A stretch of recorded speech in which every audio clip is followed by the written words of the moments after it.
No próximo vídeo estarei trazendo o assunto de Gilgamesh. E o que Gilgamesh é na esfera cristã. Gilgamesh acordou. Gilgamesh ressuscitou ao vivo. Estarei trazendo esse assunto para você. Bem-vindo ao nosso projeto Revelando o Oculto.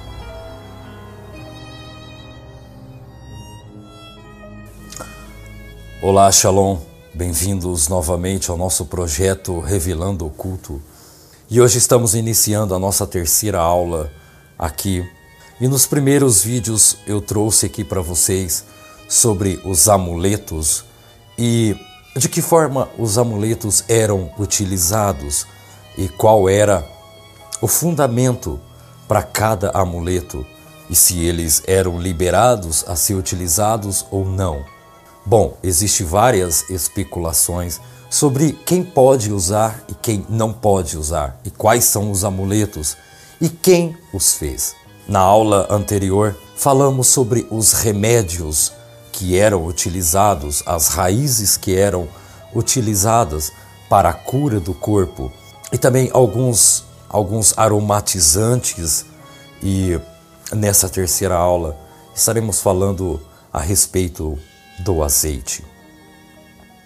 O interessante é que a palavra em português para azeite, ela vem do hebraico chamada de hazait, que significa azeitona, sendo ra, que é o artigo definido de zait, que é o substantivo da azeitona.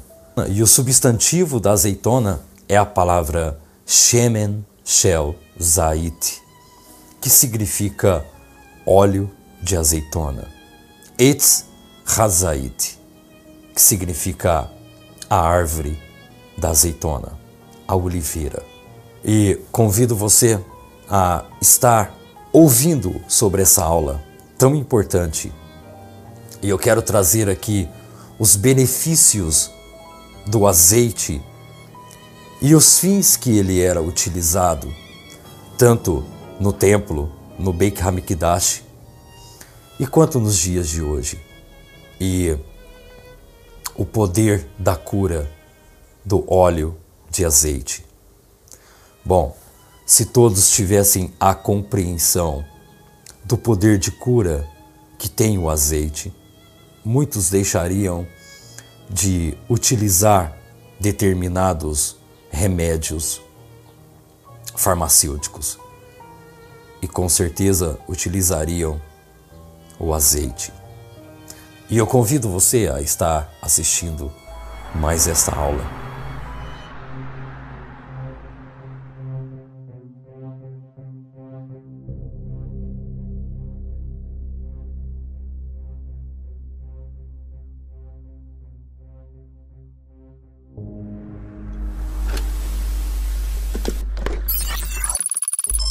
Temos a letra Yud, que se deriva da palavra Yud-Kei, Vav-Kei. E isso foi colocado no Monte Sinai e fragmentado na nossa glândula pineal.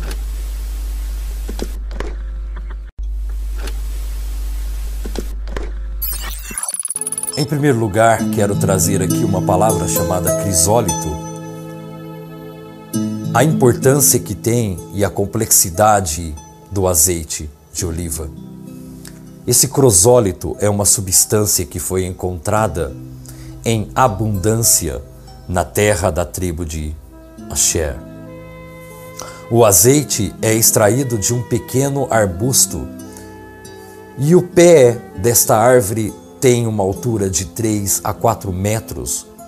A oliveira cresce frequentemente nas montanhas e em climas frios, especialmente na Sibéria e na Ucrânia.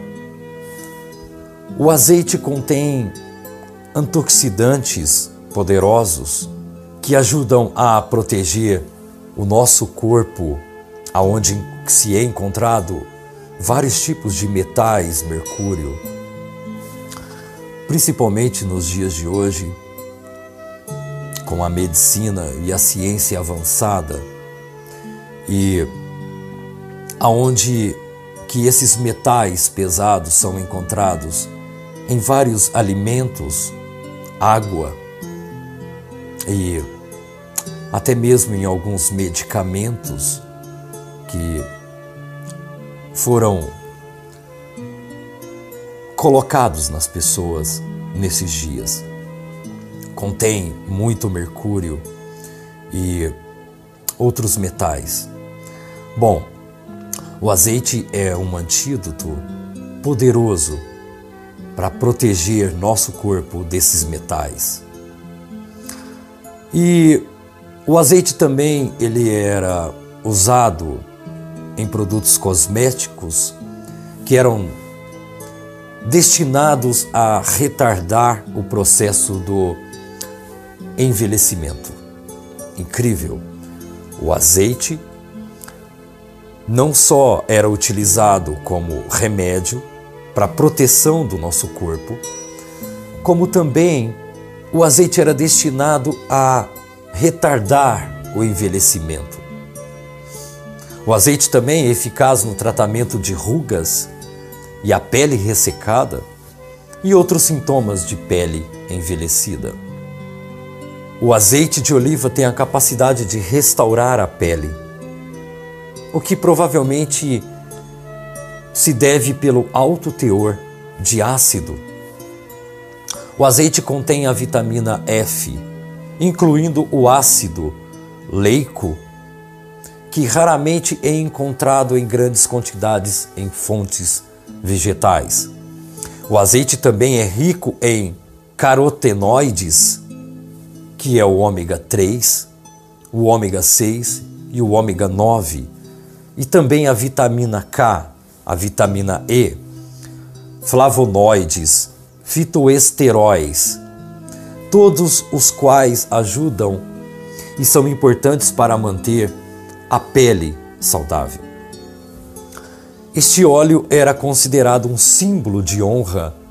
Isso está escrito em Juízes 9:9. Por que chegamos na parte do azeite? Em alguns séculos atrás, o azeite era muito importante. Ele era utilizado para remédios, cosméticos e também para o templo. O Beit HaMikdash, o azeite era usado como aromatizantes, perfume. Bom, este óleo era considerado um símbolo de honra. Isso está escrito em Juízes 9:9. Também está escrito no Tehilim 45:8 e Devarim 33:34.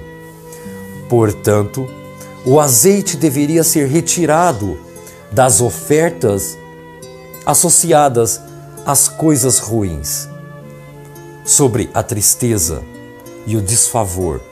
Assim também era retirado do corpo de uma pessoa em tempo de luto. Ou seja, a pessoa que estava em luto jamais deveria ser untada com óleo de azeite. A pessoa que estava em Lehi Lachen, isso está escrito em 2 Shmuel 12:20 ou Daniel 10:3.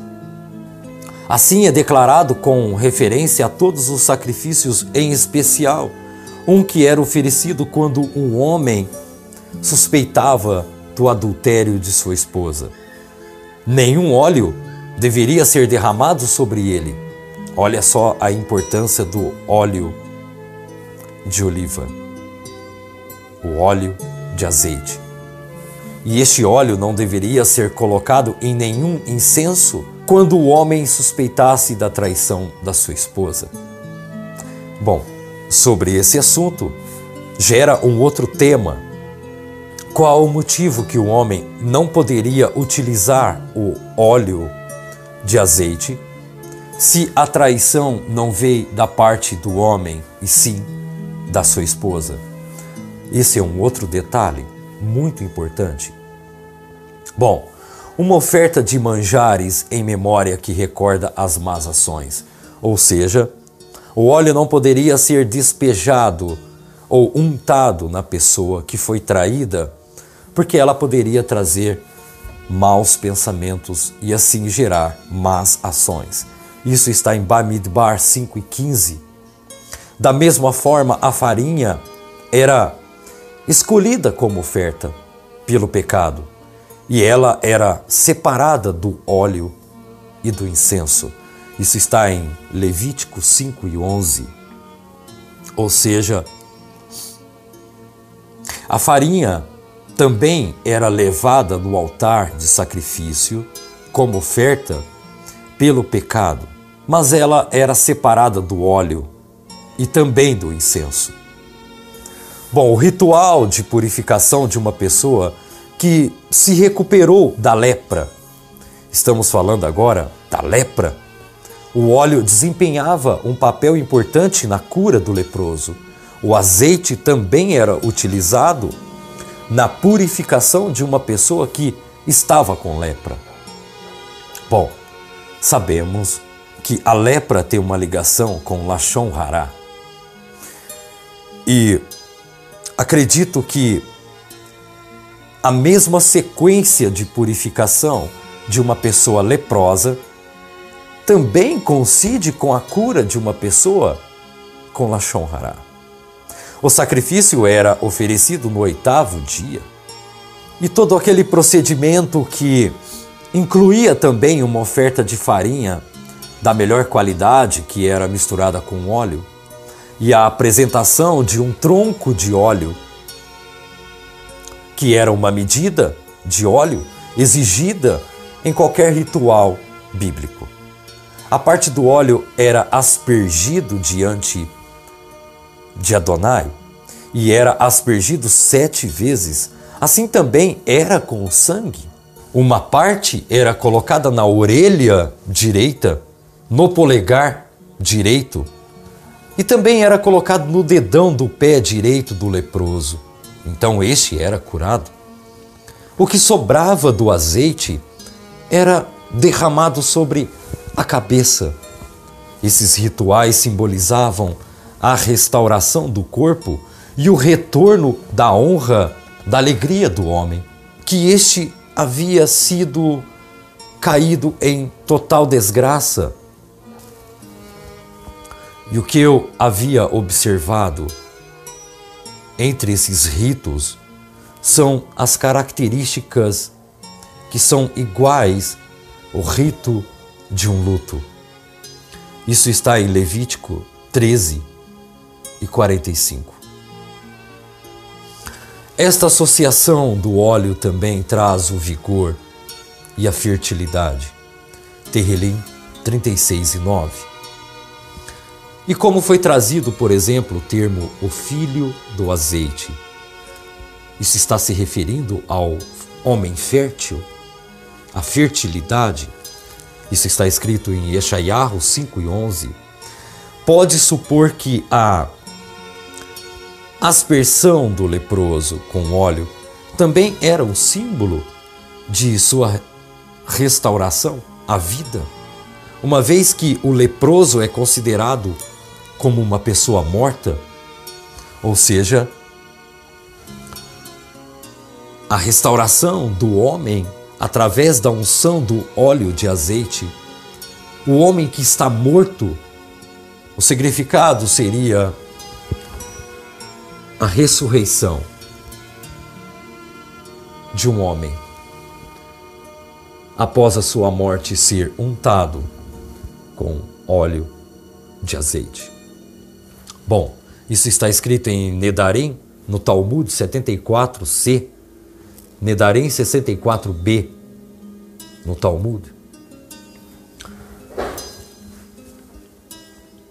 Falando em ressuscitamento, no próximo vídeo eu estarei trazendo um assunto interessante.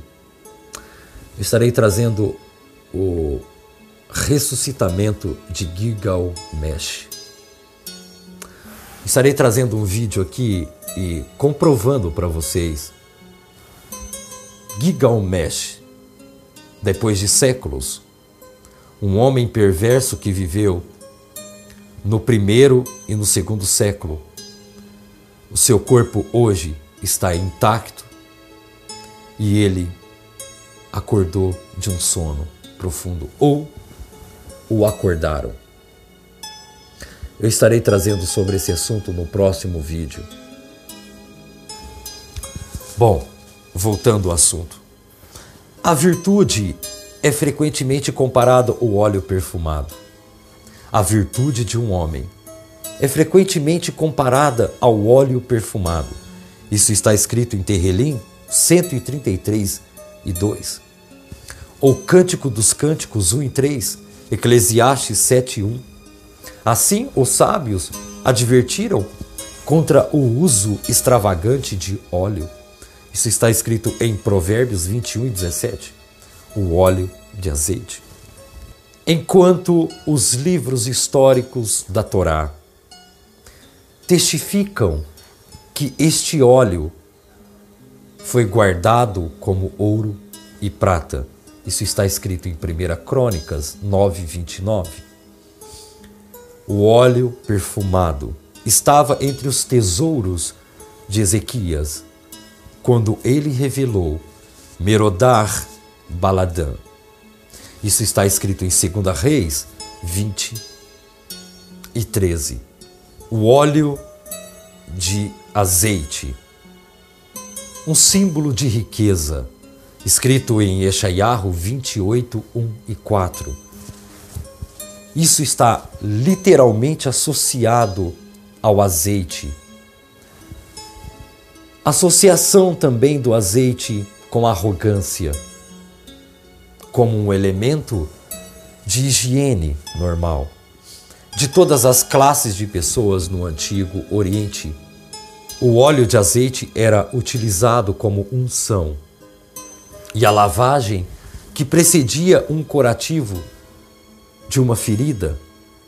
Isso está escrito em Ezequiel 16, 9 e 10, Rute 3 e 3. E tudo isto simbolizava uma mudança de status em todo o Oriente Próximo. E assim existia a prática da unção em procedimentos legais e culturais, que eram entendida como troca de roupas. A Torá fala frequentemente sobre se vestir com roupas de justiça e vitória, por exemplo, em Isaías 59, 7, como por exemplo, em Isaías 59, 7.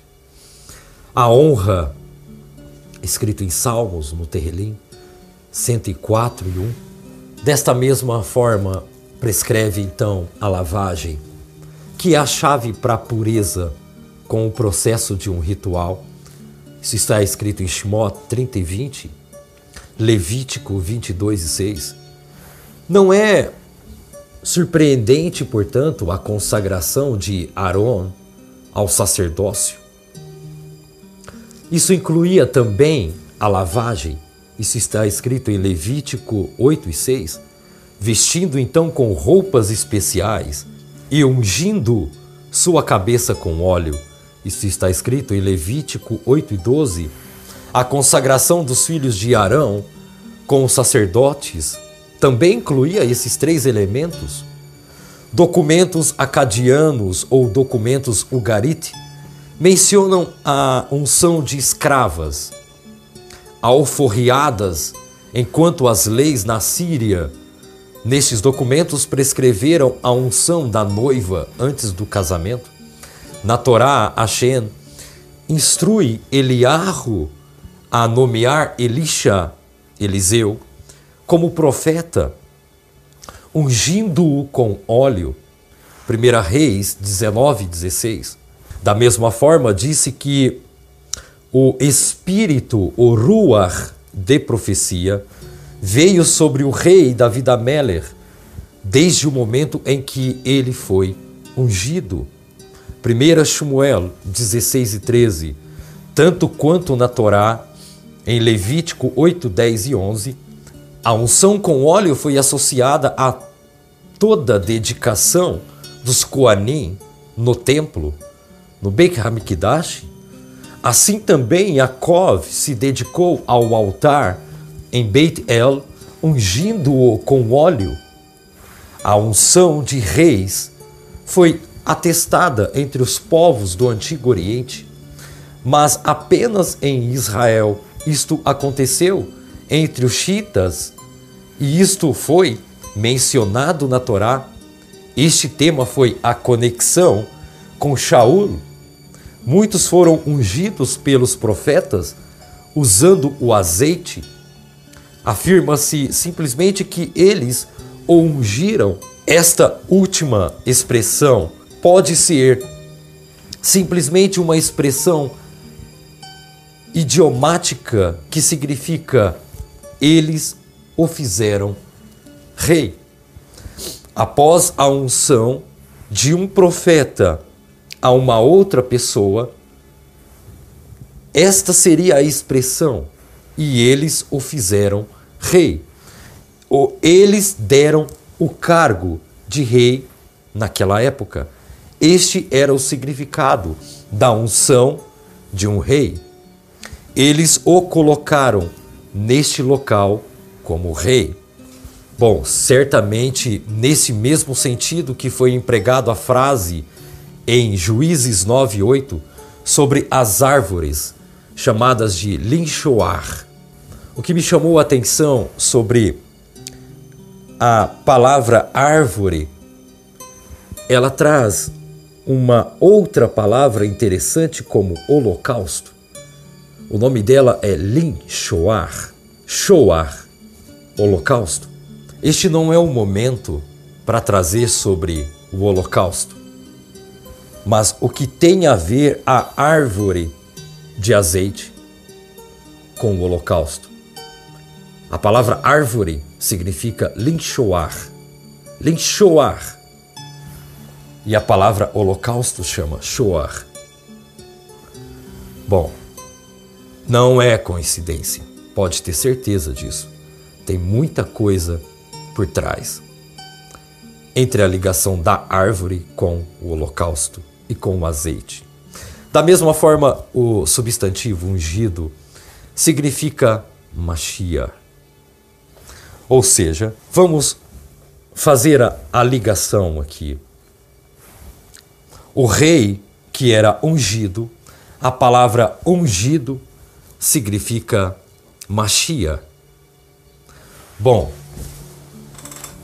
então, se começarmos a analisar todos os profetas que foram ungidos na história, temos os Mashiach, os ungidos ao rei, aos ungidos a rei, como Mashiach. A palavra Mashiach significa ungido. Todos aqueles que foram ungidos com azeite são colocados como Mashiach.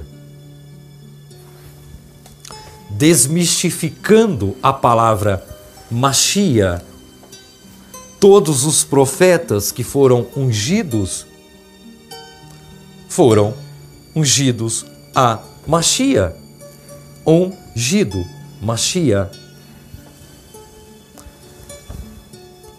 Isso está escrito em 2 Samuel 22:51, também Deuteronômio, Isaías. Portanto, Ciro foi ungido também a rei. Isaías 45. Enquanto ele se refere aos governantes que subjugariam a Ciro, simplesmente como reis, Terrelim 2:2, também contrasta o ungido, o rei Davi da Melech, Davi de Sião, como o rei da terra.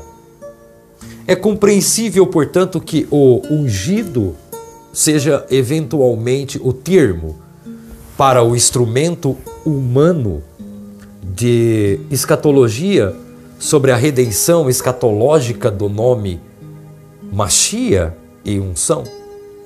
Simplesmente o nome Mashiach significa alguém que foi ungido a rei, desmistificando Mashiach ou Messias. Bom,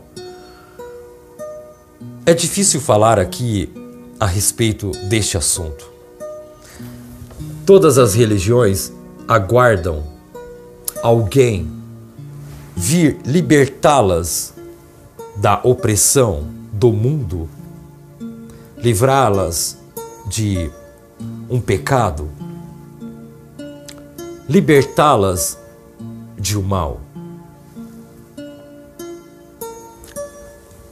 Mas cada um de vocês podem se tornar um ungido também. Temos aqui referências sobre o azeite,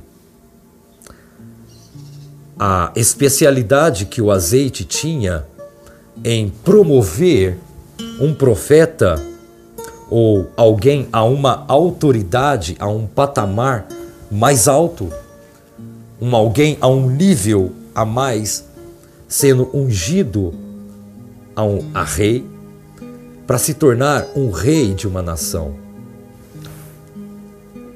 O óleo de azeite tem um poder magnífico,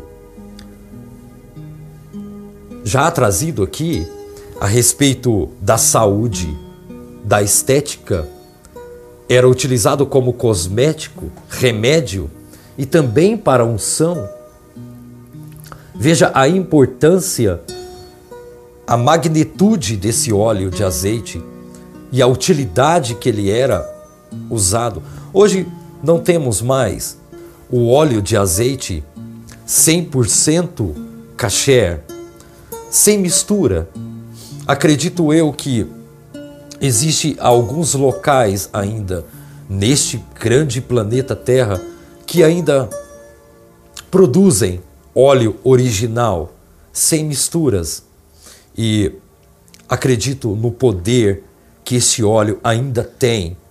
E poucas pessoas sabem da força, da energia que o óleo de azeite contém. No Talmud, embora foi afirmado como o único óleo empregado em qualquer extensão nos tempos bíblicos, sendo então o azeite no período do Talmud, muitos outros óleos existiam também e gorduras que eram utilizados e era muito comum. Esses óleos e gorduras eram de animais, de vegetais e também de minerais, e principalmente dos vegetais.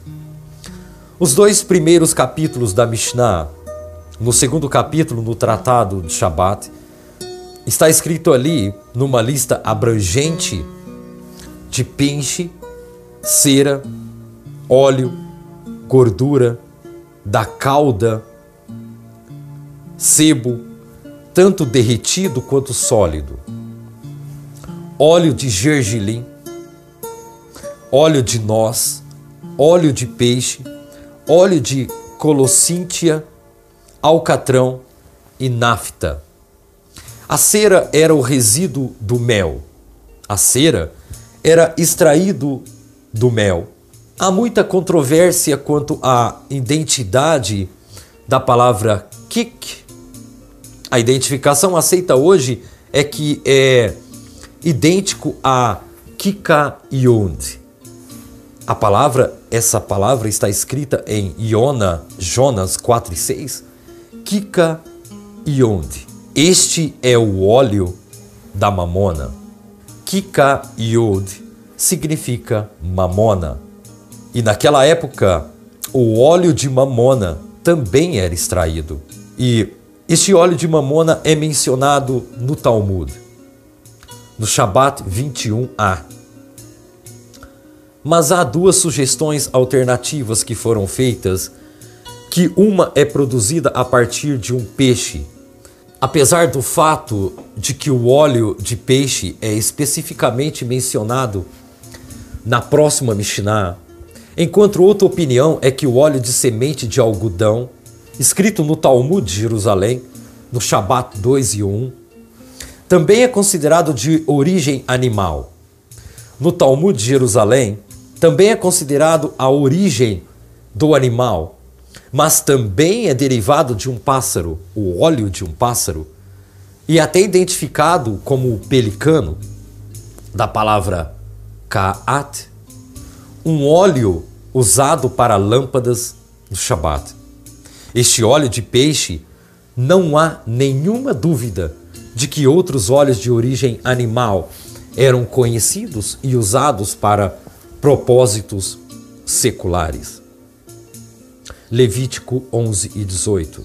Shimarrus declara que é o único óleo animal que pode ser usado para propósitos seculares. Shabat 25b. Isso está escrito no Talmud. Há um relato da disponibilidade de vários óleos e feitos em um protesto contra a opinião que apenas o azeite pode ser usado para a lâmpada do Shabat.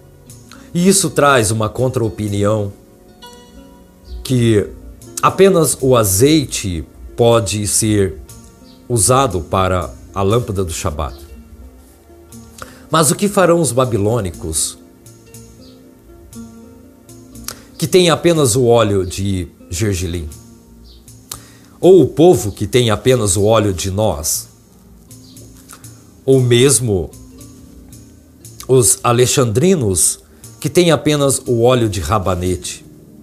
Ou o povo da Capadócia, que não tem nada disso, mas apenas nafta? Isso está escrito no Talmud Shabat 26a. O óleo de gergelim, escrito nessa passagem, era o óleo mais comum na Babilônia, assim como o azeite de oliva em Eretz Israel. Como resultado, se um homem fizesse um voto de abster-se de óleo sem especificar qual em Eretz Israel, era considerado assim como o azeite de oliva. Mas na Babilônia era gergelim. Isso está em Nedarim 53a. Eles entendiam as mesmas necessidades de combustível, luz e comida, embora amplamente cultivada. Isso está escrito em Gitahen 73a, no Talmud. Eles eram comparativamente caros e declarados mais caros do que o trigo das tamaras ou romãs. As prensas de óleo também são mencionadas no Talmud.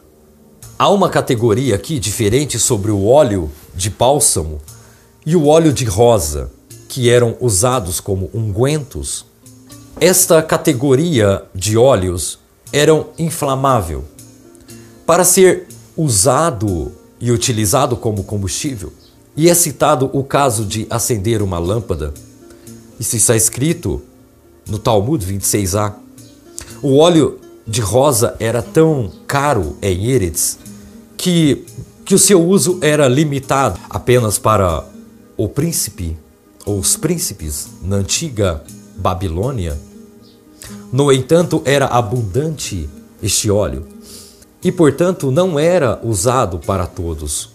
O próximo tema que trarei aqui é contra toda essa política mundial. É um assunto milenar. Antes eu trouxe as benevolências do azeite e para que elas eram usadas e as fontes aonde é citado a cura através do azeite, a utilidade do azeite como cosmético, aromatizantes, era utilizado no templo. E eu trouxe todas as benevolências que o azeite traz para a cura do corpo e, é claro, para a alma também, para a nefesh. Também, sem sombra de dúvida, essas curas são milenares e elas não contêm bulas e é sem contraindicações.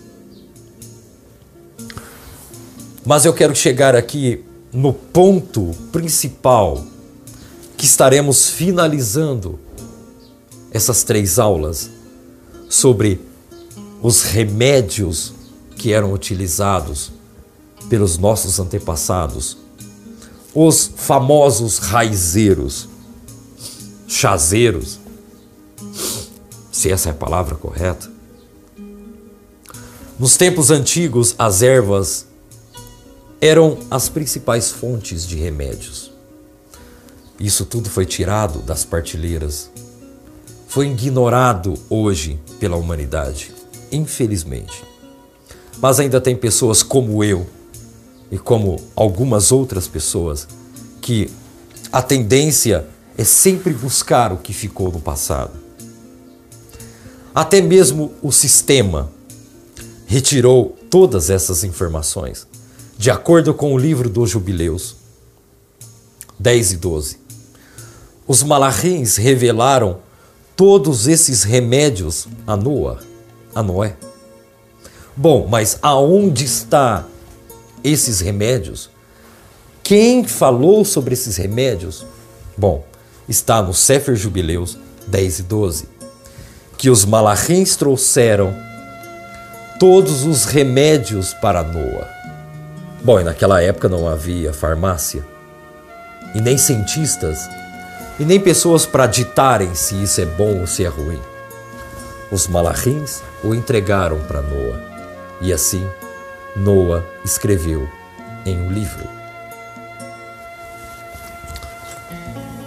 Asaf, o médico, acrescenta que Noé, tendo aprendido com o anjo Rafael os remédios obtidos de árvores, plantas e raízes, Noé registrou em um livro que deu ao seu filho Shem e que este foi usado pelos médicos antigos.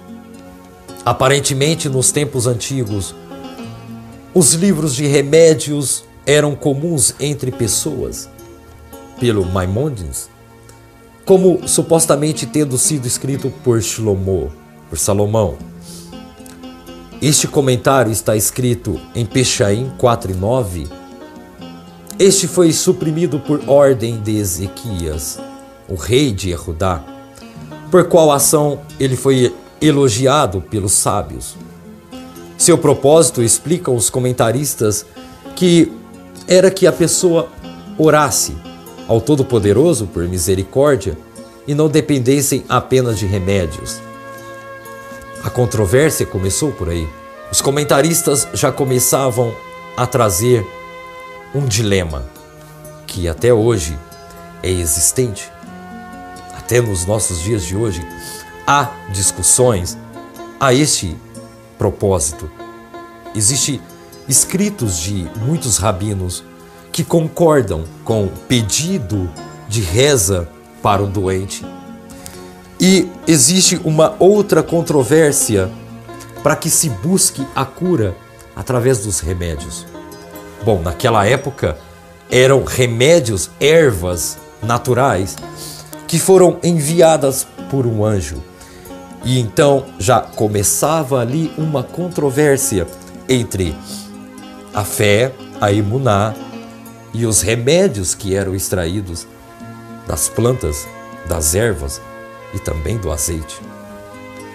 Bom, o propósito que eles explicavam, os comentaristas, era que as pessoas orassem ao Todo-Poderoso por misericórdia e que Hashem viesse com cura e que elas não dependessem daqueles remédios extraídos das plantas, das ervas.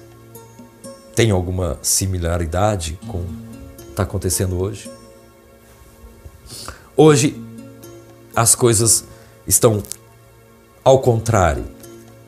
Não acreditem na reza por pedidos de cura. Busque a cura através dos remédios. Só que hoje não temos estes remédios mencionados aqui. Os remédios que temos mencionados hoje não tem 1% dos remédios mencionados neste livro escrito por Noé, dado ao seu filho Shem. O Ramban, no entanto, rejeita essa lenda para o anjo Rafael e seu filho Shem, e que foi usado pelos médicos antigos. Aparentemente, nos tempos antigos, os livros de remédios eram comuns. Bom, no entanto, eu quero trazer aqui alguns remédios que estão escritos no livro de Noa, que está citado no livro dos Jubileus 10 e 12.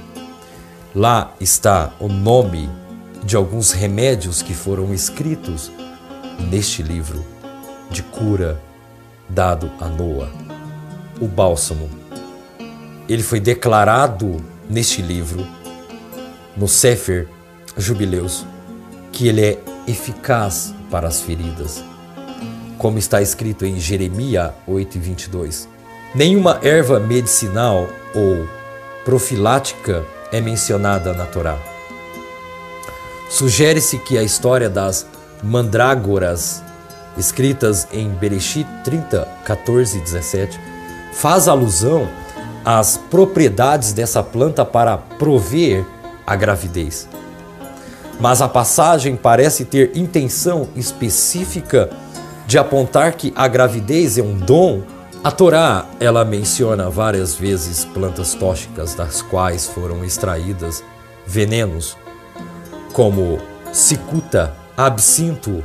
Aparentemente também eram usadas para quantidades mínimas de remédios, conforme testemunham os escritos médicos gregos romanos, que há uma planta tóxica escrita de pacuato, chamada de cabaças, colossinta. É dito que durante uma fome nos dias de Eliseu, um dos discípulos, com uma intenção de colher orot, ervas, a rúcula, uma erva medicinal, especialmente eficaz em doenças oculares.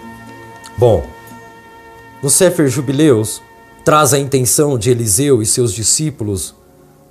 Eles foram colher orot, ervas, e de acordo com o livro, traz a palavra rúcula, que é uma erva medicinal especialmente eficaz para doenças oculares. E isso ele colheu, ferveu e colocou num prato colossinto. Depois de comê-lo, os discípulos gritaram. Os discípulos gritaram que haveria morte naquele prato, mas acrescentou então farinha ao prato, e Eliseu tornou-o comestível. 2 Reis 4, 39 e 41. Alguns afirmam que a farinha absorveu a substância tóxica amarga da fruta. Enquanto a Torá fala muito pouco sobre as plantas medicinais, mas na literatura talmúdica menciona muitas ervas, algumas consideradas curativas, outras usadas como profilático contra várias doenças. Destes tempos imemoriais, a medicina popular utiliza inúmeras ervas, principalmente plantas silvestres, como remédios. A literatura médica clássica de Teosfrato, Plínio, mostra que diferentes qualidades medicinais foram atribuídas à grande maioria das ervas, algumas das quais foram usadas por muitos povos. Na literatura talmúdica, cerca de 70 plantas são mencionadas como tendo propriedades medicinais, incluindo plantas que são usadas principalmente como alimentos. Exemplo, as azeitonas, as tamaras, romãs, marmelos, entre todas as frutas. Também cita muito sobre o alho, a beterraba, o isopo, a couve-flor, o funcho verde e todos os vegetais e todas as especiarias. Além disso, são mencionadas plantas silvestres que foram usadas principalmente para os fins medicinais. Tudo isso está contido no livro, no Sefer Jubileus.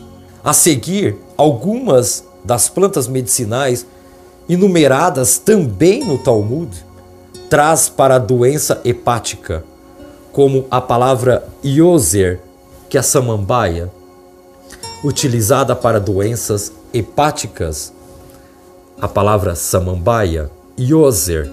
A planta também roer, quinor de polygonon avericole, para doenças oculares, que é o arbusto, e também para os vermes intestinais, como gagir, que é a rúcula, ou a samambaia, Laurus mobilis ezoi, o esopo, que é a marihuana, Syriaca chirlaim, o agrião de jardim, Lapidium, sativum.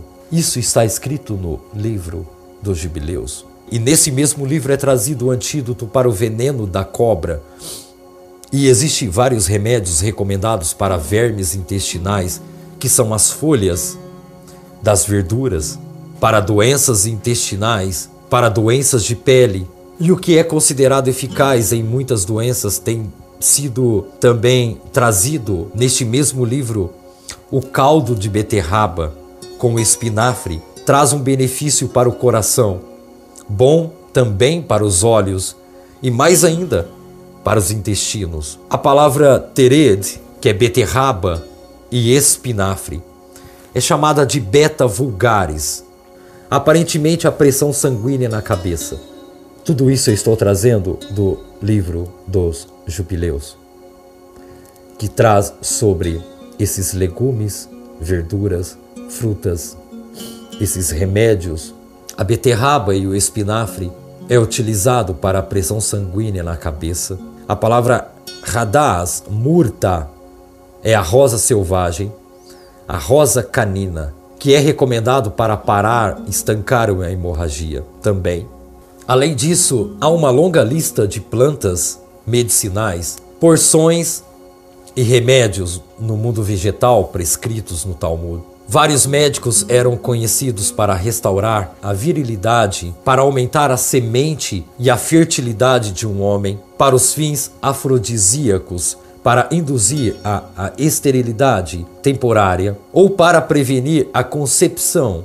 É trazida várias ervas que são prescritas como cosméticos. O ópio também é mencionado uma vez, mas como uma planta perigosa para o gentio, uma planta perigosa. A palavra é camon, cominho, tahale, agrião de jardim. E sementes, a palavra shemé, a framboesa. A importância farmacêutica das ervas mencionadas no Talmud dificilmente serão investigadas. As ervas que eram utilizadas para induzir a esterilidade era o agrião de jardim, as sementes e a framboesa, que era também utilizada para fins afrodisíacos. Estimular também a semente e a fertilidade do homem e da mulher. Aparentemente, a grande maioria destes significados traz uma maior porção em remédios, que foram usados até o desenvolvimento dos produtos farmacêuticos modernos, que embora não traz 1% destes remédios citados aqui no livro dos Jubileus. Ao contrário. Embora Yaakov, Moshe, embora outros advertiram contra o uso de remédios mencionados no Talmud, alguns aparentemente valem a pena estudar e examinar por métodos de raízes, não pela ciência moderna. Elas nunca vão estar de acordo com a cura atual das raízes escritas no livro dos Jubileus de um anjo entregue a Noa. De acordo com a maioria dos comentaristas, deve ser indicado como Lahana, indica o mal, Devarim 29 e 17, Amós 5 e 7, assim como o beber do líquido extraído dele. Em árabe, a palavra é chamada de shiar. Em sírico, é chamado de shihar. Consequentemente, essa palavra foi expressa a opinião de Siar na frase escrita em Yov, em Jó 34, que significa as folhas do absinto. No hebraico traz a referência do nome Ahad, Ashirim, um dos arbustos do deserto sobre qual Agar lançou sobre Ismael com absinto. Isso está escrito em Bereshit 21 e 15. Várias espécies de absinto crescem selvagens em Israel, nas regiões arenosas, locais desertos. As mais comuns é La Hamat, Hamidbar, absinto do deserto. Artemisia herbarba, cujo suco tem um sabor muito amargo. E é possível que o suco do absinto tenha sido extraído dele, pois apesar do seu amargo, era considerado pelos antigos como tendo qualidades terapêuticas. No Talmud, em Avodah Zará, menciona também o vinho aspartim, ou seja, o vinho ao qual foi adicionado aspartion, absinto. Não muito diferente do vermouth moderno, que é o vinho ao qual adiciona a espécie Artemisia arbustion, o absinto, e provavelmente uma corrupleta da palavra vermouth. Bom, eu trouxe aqui os segredos do passado. Nos livros antigos é mencionado as raízes, a cura através das raízes. Quem quiser estudar sobre esse assunto, entre em contato com a gente no Beit Harizal. Eu estarei colocando este assunto em PDF para que todos possam contemplar as curas que foi escrita lá no livro, no Sefer Jubileus, e dado a Noa e seus filhos a cura através das ervas, das árvores, do azeite, também do absinto. Incrível. Bom, eu trouxe aqui, e falando de mim, sou contra qualquer tipo de remédios manipulados, drogas de farmácias, enfim. Evito tomar o máximo esses remédios. E não sei porquê, mas minha mãe é uma pessoa raizeira. Tudo para ela é chá, né? Deu uma dor de cabeça, é chá. Deu uma gripe, é chá também. Tudo é chá. E assim também os filhos seguem a educação dos pais. E me pego também ao passado. E vasculhando os livros antigos, encontramos as curas através das ervas, das árvores, dos arbustos, dos chás. E nos dias que estamos hoje, a nossa busca pelo passado deve ser frequente, e jamais deveríamos deixar esse passado ocultado. Jamais devemos deixar este passado oculto. Isso devemos passar aos nossos filhos, estes conhecimentos. Bom, encontrei o livro das curas, que era utilizado há décadas atrás, há milhares de décadas atrás, pelos egípcios e também pelos hebreus. Este livro de Noa está escrito dentro do Sefer Jubileus, está em hebraico. Quem quiser o livro em hebraico, eu envio para vocês o livro. E se você conseguir traduzir, isso seria muito bom, porque ali você consegue extrair muito mais coisas.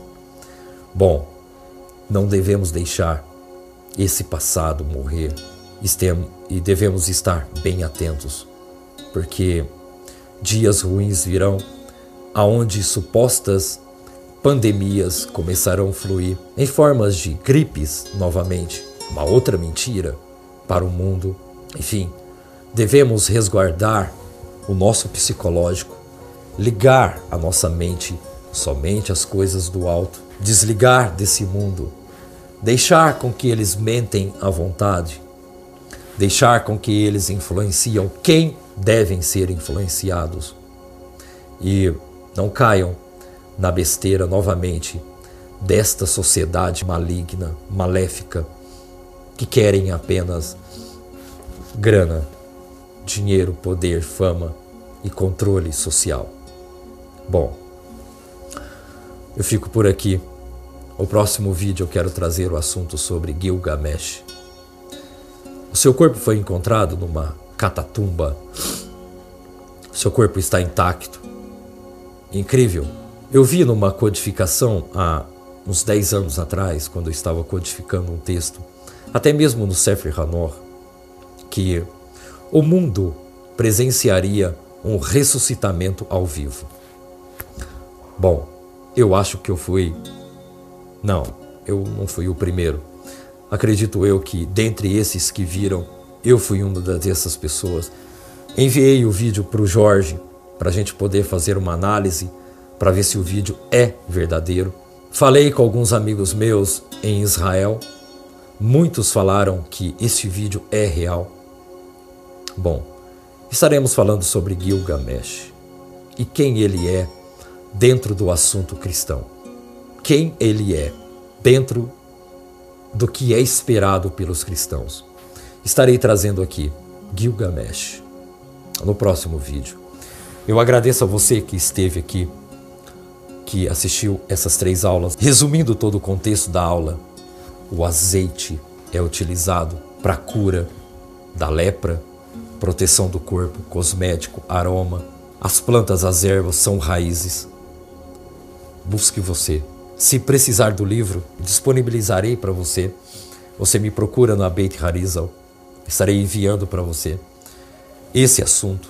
E agradeço a você por estar aqui até essa última aula sobre esse assunto. Quero mandar meu forte abraço a todos de Israel, a todos os amigos meus, a todo o pessoal dos Estados Unidos, aqui do Brasil, a todos que assistem esses vídeos, a todos os inscritos. É uma honra poder estar fazendo este trabalho, trazendo essas informações para você. E para você que não se inscreveu, se inscreva. E se não quiser se inscrever também, assiste o vídeo. Mas pelo menos deixe o seu comentário. Que Hashem vos abençoe. Lhes dê uma ótima semana. Shalom a todos. Lehitraot. E tudo de bom. Baruch atah Hashem Elokeinu melech haolam, asher kadoshenu b'tzvotav v'tzivenu. Korra Torá. Amém. Amém. Shalom. Amém. Amém.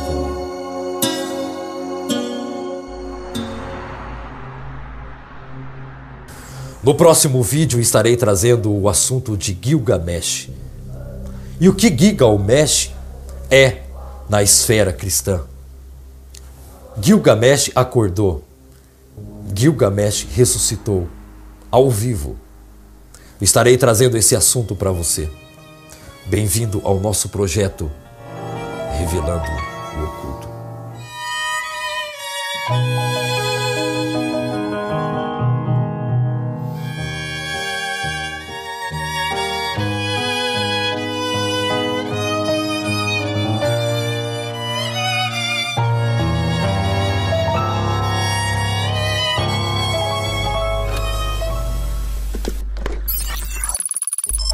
Temos a letra Yud, que se deriva da palavra Yud-Kei, Vav-Kei. E isso foi colocado no Monte Sinai e fragmentado na nossa glândula pineal.